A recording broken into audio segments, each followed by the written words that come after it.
বিবেকহীন জাতি শিক্ষক মহোদয়গণ দ্বিতীয় রাত যাপন করছে শহীদ মিনারে। আল্লাহ আকবার, আল্লাহ আকবার।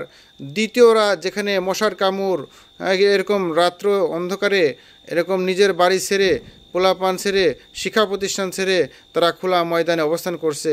আর এই জাতি এখনও ঘুমাচ্ছে তার নিজের বাসভবনে, নিজের আরামদায়ক অবস্থানে। তো এই যে বিবেকহীন কাজ, এটা একটা জাতির কিভাবে জাগ্রত হয় না এখনও আল্লাহ ভালো জানে। আল্লাহ আকবার। শিক্ষা জাতির মেরুদণ্ড, যে জাতি গড়ার কারিগর, সে আজ অপমানিত হচ্ছে, আর আমরা আজকে আরামে আছি।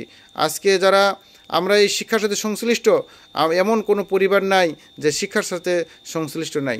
তার প্রত্যেকেরই দায়িত্ব যে শিক্ষকের যথাযথ সম্মান উদ্ধার করা এবং তাদের সহযোগিতা করা। আজকে এই 2 দিন ধরে আন্দোলন চলছে, সরকার বাহাদুর জানার পরেও তারা কেন যে সাড়া দিচ্ছে না আল্লাহ ভালো জানে। মনে হচ্ছে তাদের এই বাড়তি কিছু টাকা দিতে এত কষ্ট হচ্ছে, অথচ অন্যান্য দায়িত্বশীল যারা আছে তারা তো তার চেয়ে বেশি নিয়ে যাচ্ছে, অথচ এদের ন্যায্য দাবি আদায়ের জন্য তারা অবস্থান করতেছে। এরা তো অবস্থান করার দরকারই ছিল না, প্রথম দিনেই দেওয়া উচিত ছিল। আজকে দ্বিতীয় দিন অবস্থান করছে, তারপরেও কেন এটা প্রজ্ঞাপন জারি হচ্ছে না?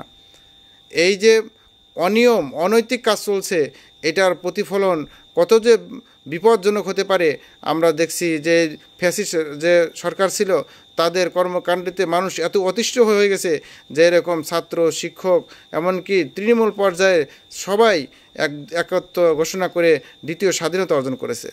তো এটা কিন্তু বেশি সময় আর দূরে না। আমাদের যে বর্তমান যে অবস্থা আমরা দেখতে পাচ্ছি, শিক্ষক সমাজ যেভাবে অবহেলিত হচ্ছে, তারা এরকম পুলিশের দ্বারা নির্যাতিত হচ্ছে, এগুলা কিন্তু মিডিয়া অলরেডি দেখছে।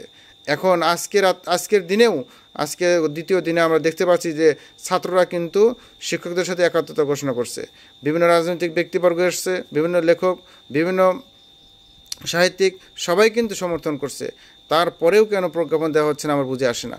এজন্য বলছি যে আজকে আপনারা হয়তো দ্বিতীয় দিন যে ভুল হয়েছে, আগামী দিন যেন এই ভুলটা না হয়, অবশ্যই আপনারা দ্রুত প্রজ্ঞাপন জারির ব্যবস্থা করবেন।